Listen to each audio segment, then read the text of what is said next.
Isang shabu laboratory sa Valenzuela City ni-raid ng mga otoridad.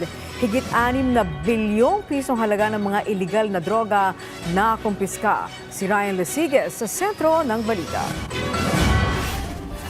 Sa likod ng mataong lugar at nagtataas ang gusali sa Valenzuela City, may isang warehouse sa industrial park na hindi basta-basta ang nakaimbak. Ang warehouse kasi ginawang clandestine laboratory. Dati umano itong imbakan ng mga alak pero kalaunan naging droga na ang laman. Nitong February 22, sinalakay ng mga tauhan ng Philippine Drug Enforcement Agency at PNP Drug Enforcement Group ang warehouse.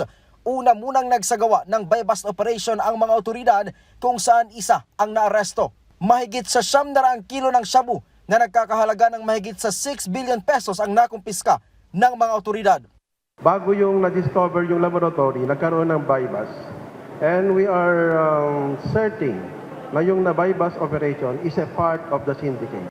Nakita din sa lugar ang nasa 64.15 liters ng liquid shabu na nagkakahalaga naman ng mahigit 400 million pesos. Bukod pa dito, ang mga iba't ibang kagamitan sa paggawa ng shabu. Walang naabutan sa warehouse ng salakayin nito ng mga otoridad pero ayon kay PDEG Director Police Brigadier General Elmer Ragay, tukoy na nila ang posibleng nasa likod ng paggawaan ng droga. Meron na po tayong na-identify na other personalities, of course, we cannot disclose their identities yet, but cases have been filed. And as instructed by Yusek Neres kanina during our initial meeting, hindi pa po tapos ang trabaho na to. We will resort to manhunt operation once lumabas po yung mga warrant. Ang LGU Valenzuela maghihigpit na sa mga gagawing inspeksyon sa mga business establishments para hindi na malusutan ng mga illegal na aktibidad.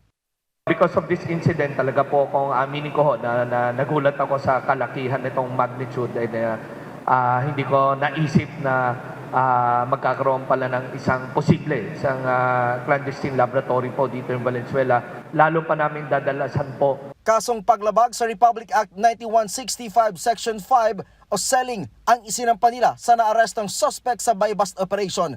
Posibleng sa Metro Manila at Visayas daw planong ibagsak ang bulto-bultong mga droga na nasabat mula sa warehouse. Ryan Lesiges para sa Pambansang TV sa Bagong Pilipinas.